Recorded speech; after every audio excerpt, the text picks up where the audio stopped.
Hello everyone, welcome back to my channel. आज हम start करेंगे क्लास 11th का चैप्टर एनिमल किंगडम में फाइलम पॉरीफेरा। तो फाइलम पॉरीफेरा क्या है? लोवेस्ट मल्टीसेलुलर एनिमल्स हैं जो कि किंगडम एनिमेलिया को बिलोंग करते हैं। अब ये जो फाइलम पॉरीफेरा जो टर्म है कि किसने दिया था, तो ये याद रखना है कि जो टर्म पॉरीफेरा है ये रॉबर्ट ग्रांट ने कॉइन किया था, यानी कि इन्होंने ये टर्म दिया था। अब हमें याद रखना है कि जो वर्ड पॉरीफेरा है ये मेनली इसका मतलब क्या है। तो पॉरीफेरा मेनली रिफ़र करता है उन ऑर्गेनिजम्स को जिनके अंदर की पोर्स प्रेजेंट होते हैं, यानी कि उनके बॉडी में छोटे छोटे छेद प्रेजेंट होंगे, होल्स होंगे, जिन्हें कि पोर बियरर्स कहा गया है। नेक्स्ट पॉइंट ये याद रखना है कि जो फर्स्ट पोर बियरिंग मल्टीसेलुलर ऑर्गेनिजम्स हैं वो पोरीफेरेंस हैं, और इनके जो पोर्स हैं इन्हें कहा जाता है ऑस्टिया। जितने भी पॉरीफेरेंस हैं इनका क्या होता है कि एक स्पॉन्जी अपीयरेंस होता है, स्पॉन्ज की तरह ये अपीयर करते हैं, जिसकी वजह से इन्हें स्पॉन्जेस भी कहा जाता है। अब जो स्पॉन्जेस हैं इनकी स्टडी को क्या कहा जाएगा? तो स्पॉन्जेस की जो स्टडी की जाती है इसे कहा जाता है पैराजूलॉजी। तो अगर हम इनिशियली बात करें तो इनिशियली स्टार्टिंग में इन्हें प्लांट एज ए प्लांट माना गया था, क्योंकि इनका जो कलर था वो ग्रीन होता था और ये एल्गी के साथ सिम्बायोटिक रिलेशनशिप भी शो करते थे। लेकिन बाद में इन्हें इनके कैरेक्टरिस्टिक्स को देखते हुए किंगडम एनिमेलिया में रखा गया। तो यहाँ पे तो कुछ इम्पॉर्टेंट पॉइंट्स आपको फाइलम पॉरीफेरा के बारे में याद रखना है। अब हम देखेंगे कि पॉरीफेरा जो है फाइलम, इनके कैरेक्टरिस्टिक्स क्या क्या हैं। तो फाइलम पॉरीफेरा के कैरेक्टरिस्टिक्स बहुत ही ईजी हैं और इम्पॉर्टेंट है, जो कि आपको याद रखना है। तो चलिए सबसे पहला हम इसका कैरेक्टर देखते हैं कि हैबिट एंड हैबिटेट, कि किस तरह के माहौल में ये रहते हैं। तो जितने भी ये पॉरीफेरेंस हैं ये एक्वेटिक होते हैं, मोस्टली मेराइन होते हैं, और कुछ ऐसे भी हैं जो कि फ्रेश वाटर में पाए जाते हैं। तो यहाँ पे मैंने फ्रेश वाटर का एग्जांपल भी दिया है, स्पॉन्जिला, ये एग्जांपल आप याद रख सकते हैं। तो ये मेराइन होते हैं, मोस्टली ये मेराइन होते हैं, और कुछ एक ऐसे हैं जो कि फ्रेश वाटर में भी पाए जाते हैं। They are sessile. अब जितने भी ये पॉरीफेरेंस हैं ये क्या होता है? सेसाइल, यानी कि अपने सबस्ट्रेटम से चिपके हुए होते हैं, या सबस्ट्रेटम यानी जहाँ पे ये रह रहे हैं, एक बेस बोल सकते हैं, उस जगह से ये चिपके हुए रहते हैं, मूवमेंट शो नहीं करते हैं। तो ये सेसाइल होते हैं। एंड दे आर सोलेटरी और कॉलोनियल। तो या अपने सबस्ट्रेटम के पास अगर ये हैं तो अकेले भी रह सकते हैं, या फिर एक ग्रुप में भी, एक कॉलोनी में भी रहते हैं। तो ये आपको हैबिटेट में याद रखना है। अब हम बात करेंगे सिमेट्री की। तो मोस्टली ये जितने भी पॉरीफेरेंस हैं ये असिमेट्रिकल होते हैं, लेकिन कुछ रेडियल सिमेट्रिक भी दिखाते हैं, जैसे कि साइकोन हो गया। लेवल ऑफ ऑर्गेनाइजेशन की अगर बात करें तो लेवल ऑफ ऑर्गेनाइजेशन इनमें होता है सेलुलर लेवल ऑफ ऑर्गेनाइजेशन। अब हम बात करेंगे जर्म लेयर की। तो germ layer these are diploblastic, ये डिप्लोब्लास्टिक होते हैं। डिप्लोब्लास्टिक क्या है, सेलुलर लेवल ऑफ ऑर्गेनाइजेशन क्या है, ये सारे मैं अपने पिछले लेक्चर्स में समझा चुकी हूँ, आप जाके मेरे चैनल पे ये चीज़ें देख सकते हैं। अब इनके अंदर क्या होता है, सेलम प्रेजेंट नहीं होता है, यानी कि ये एसोलोमेट होते हैं। तो यहाँ पे हमने देख लिया हैबिटेट, सिमेट्री, और ये कुछ कैरेक्टरिस्टिक्स हमने देखी। चलिए आगे की कुछ और कैरेक्टरिस्टिक्स को देखते हैं क्या क्या है। तो नेक्स्ट कैरेक्टरिस्टिक्स क्या है इनका, बॉडी वॉल। तो इनके अगर बॉडी वॉल की बात करें तो आउटर और इनर बॉडी वॉल क्या क्या है ये याद रखना है। तो body wall contain outer dermal layer और पिनोकोडर्म। तो जो इनका आउटर बॉडी वॉल है उसे क्या कहेंगे हम, डर्मल लेयर या फिर पिनोकोडर्म, और इनर गैस्ट्रल लेयर और क्वानोडर्म। तो दो यहाँ पे याद रखना है आपको, आउटर क्या है और इनर क्या है, दोनों के नाम आपको याद रख लेने हैं। अब बॉडी कैविटी की बात करेंगे तो स्पॉन्जेस के पास लार्ज बॉडी कैविटी प्रेजेंट होती है, जिसे कि स्पॉन्जियोसील कहा जाता है, या पैरागैस्ट्रिक कैविटी भी कहते हैं। ये जो स्पॉन्जियोसील है ये क्या होता है कि बाहर की तरफ ओपन होता है, एक टर्मिनल ओपनिंग होती है जिसे कि ऑस्कुलम कहा जाता है। अभी मैं आपको एक डायग्राम दिखाऊंगी जिससे आपको ये ऑस्कुलम कहाँ है और बॉडी कैविटी कहाँ पे है, स्पॉन्जियोसील, आपको बिल्कुल क्लियर हो जाएगा। नेक्स्ट अगर हम इनके स्केलेटन की बात करें तो इनका स्केलेटन क्या होता है, इंटरनल, और उसमें कुछ इनऑर्गेनिक स्पिक्यूल्स और ऑर्गेनिक स्पॉन्जिन फाइबर्स होते हैं। अब हम बात करेंगे यहाँ पे कैनाल सिस्टम की, जो कि मोस्ट इंपॉर्टेंट कैरेक्टरिस्टिक्स है इनका। इनमें क्या होता है, जो स्पॉन्जेस हैं इनके अंदर वाटर ट्रांसपोर्ट या वाटर कैनाल सिस्टम प्रेजेंट होता है। अब ये जो कैनल सिस्टम है ये होता क्या है, नेटवर्क ऑफ चैनल्स हैं जिसे कि कैनल कहा जाएगा, यानी कि बाहर से पानी आने के लिए बहुत सारे इसमें चैनल्स हैं, यही ये कैनल सिस्टम बनाता है। और ये कैनल सिस्टम क्या करता है, ये जाके सारे के सारे स्पॉन्जियोसिल को कनेक्ट करते हैं। कैसे कनेक्ट करेंगे, ऑस्टिया से कनेक्ट करते हैं ये। Spongocoel and the canals are lined by choanocytes और कॉलर सेल। जो स्पॉन्जियोसिल है ये क्या होता है, चारों तरफ से एक सेल्स से लाइन होते हैं जिसे कि क्वानोसाइट्स कहा जाएगा या फिर उसे कॉलर सेल भी कहते हैं। तो आपको याद रखना है कि स्पॉन्जियोसिल के चारों तरफ कौन से सेल्स प्रेजेंट है, तो क्वानोसाइट्स या कॉलर सेल्स, ये याद रखना है आपको। अब इसमें होता क्या है,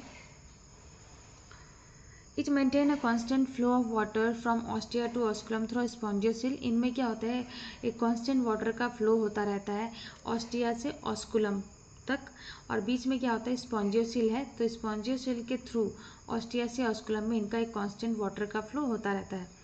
मैं डायग्राम दिखाऊंगी आपको जिससे आपको ये चीज़ें क्लियर हो जाएंगी किस तरीके से वाटर का फ्लो होता है।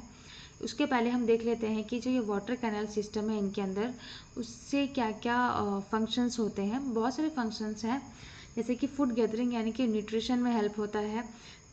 अब होता क्या है कि पानी इनके अंदर जा रहा है ऑस्टिया के थ्रू, तो उस पानी के साथ जो फूड है इनका वो भी इनके बॉडी में चला जाता है, तो इस तरीके से न्यूट्रिशन में हेल्प होता है। रेस्पिरेटरी एक्सचेंज यानी कि अब ऑक्सीजन जो बाहर प्रेजेंट है वाटर में वो इनकी बॉडी में जाता है वाटर के साथ, और जो बॉडी में CO2 बन रहा है वो वाटर के साथ ही बाहर चला जाता है। अब बॉडी में जितने भी वेस्ट मटेरियल्स बन रहे हैं वो सारे वेस्ट मटेरियल्स भी इनके बॉडी से बाहर पानी के साथ ही इस कैनल सिस्टम के थ्रू ही बाहर चला जाता है। और लास्ट हम देखें रिप्रोडक्शन में भी हेल्प होता है इस कैनल सिस्टम के थ्रू, यानी कि अगर मान लेते हैं मेल गैमेट्स पानी से ही इनके बॉडी में क्या होता है अंदर आ जाएंगे फीमेल गैमेट के पास। तो ये सारे फंक्शंस हैं वाटर कैनल सिस्टम का, जो कि मोस्ट इंपॉर्टेंट है। आपको याद रखना है कि इनके अंदर कैनल सिस्टम प्रेजेंट है और ये सारे फंक्शंस करने में हेल्प करता है। चलिए अब देख लेते हैं डायग्राम।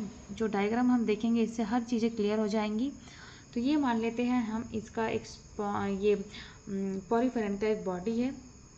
अब हम यहाँ पे देख रहे हैं बाहर की तरफ ये बहुत सारे आपको छोटे छोटे यहाँ पे पोर्स दिख रहे हैं। ये सारे के सारे क्या है, ये कैनल्स हैं जिसे कि हम कहेंगे ऑस्टिया। ये ऑस्टिया है और इसी ऑस्टिया के थ्रू क्या होगा, वाटर जो है यहाँ वाटर इस तरीके से इनकी बॉडी के अंदर जाएगा। यहाँ पे हम देख रहे हैं कि ये क्वानोडर्म है जो कि मैंने यहाँ पे वॉलेट कलर से शो किया है, और सबसे बाहर का लेयर है पिनेकोडर्म, और यहाँ पे हम देख रहे हैं स्पॉन्जियोसिल। तो ऑस्टिया से पानी अंदर जाते हुए क्या होता है, इस कैविटी में जाएगा और इस कैविटी का नाम है स्पॉन्जियोसिल। जितने भी फूड मटेरियल्स हैं वो इस पानी के थ्रू ही इस कैविटी में जाएंगे। जो यहाँ पे वेस्ट मटेरियल्स बन रहे हैं वो भी पानी के थ्रू ही इससे बाहर चले जाएंगे। अब हम यहाँ पे देख रहे हैं क्वानोसाइट्स प्रेजेंट हैं। ये क्वानोसाइट्स के क्या है, इनके पास क्या होता है, एक यहाँ पे हम देख रहे हैं कि फ्लैजिला प्रेजेंट है। तो क्वानोसाइट्स में फ्लैजिला प्रेजेंट होते हैं और ये फ्लैजिला क्या करते हैं, एक वाटर करंट मेंटेन करते हैं इनके बॉडी में, जिसके थ्रू इनका जो पानी का बहाव इनके बॉडी में होता रहता है, और जो यूज़फुल मटेरियल्स हैं वो बाहर से अंदर आएंगी और जो वेस्ट मटेरियल्स हैं वो बाहर से अंदर से बाहर चले जाएंगी। तो इस तरीके से एक वाटर करंट मेंटेन करता है ये फ्लैजिला।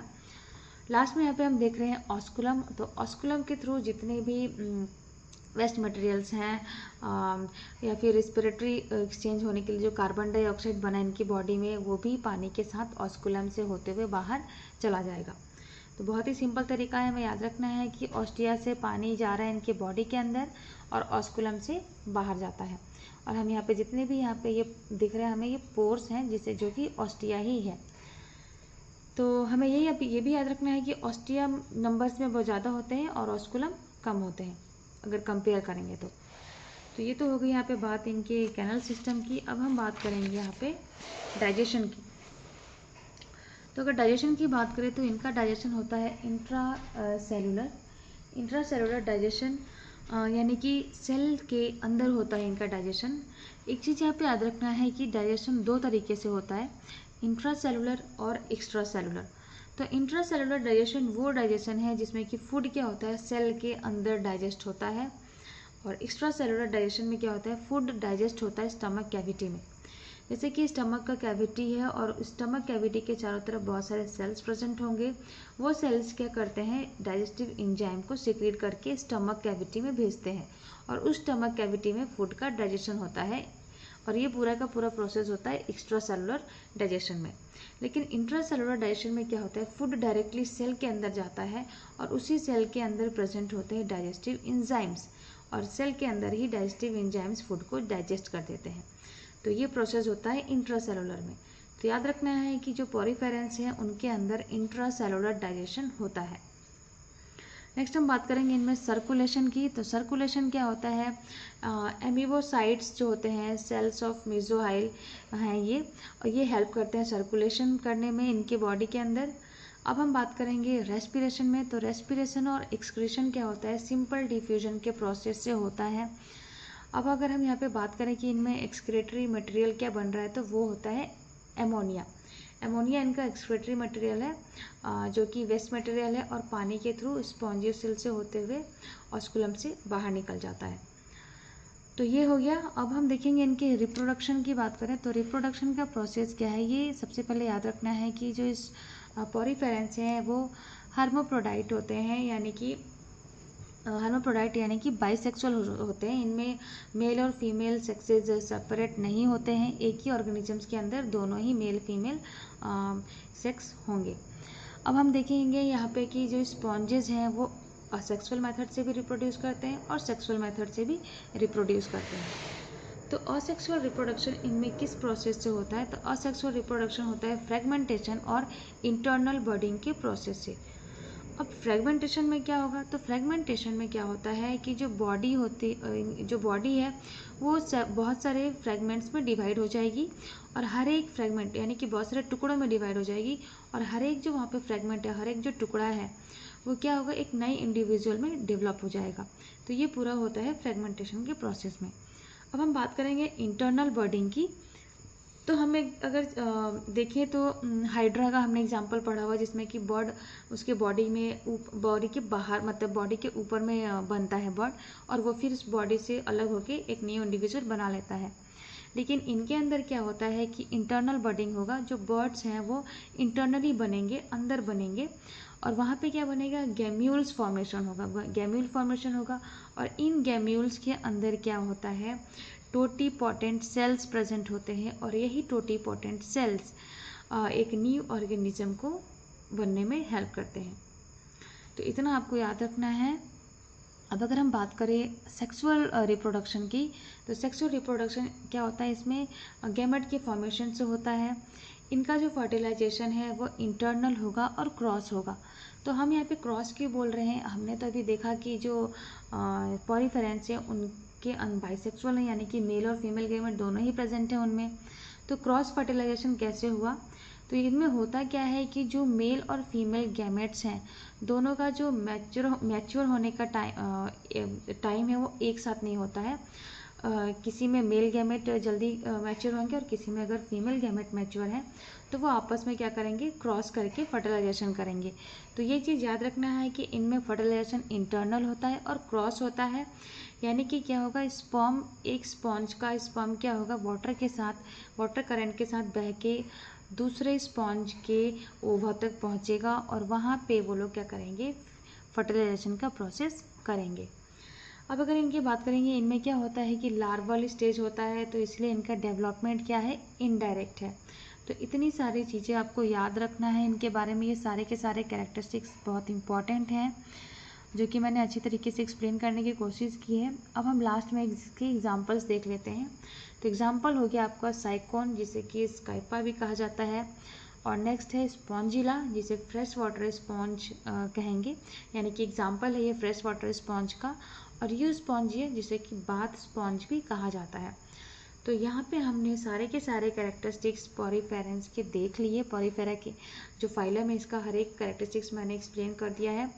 तो नेक्स्ट जो फाइलम है उसे हम नेक्स्ट लेक्चर में देखेंगे। उम्मीद है आज का लेक्चर आपको अच्छी तरीके से समझ में आया होगा।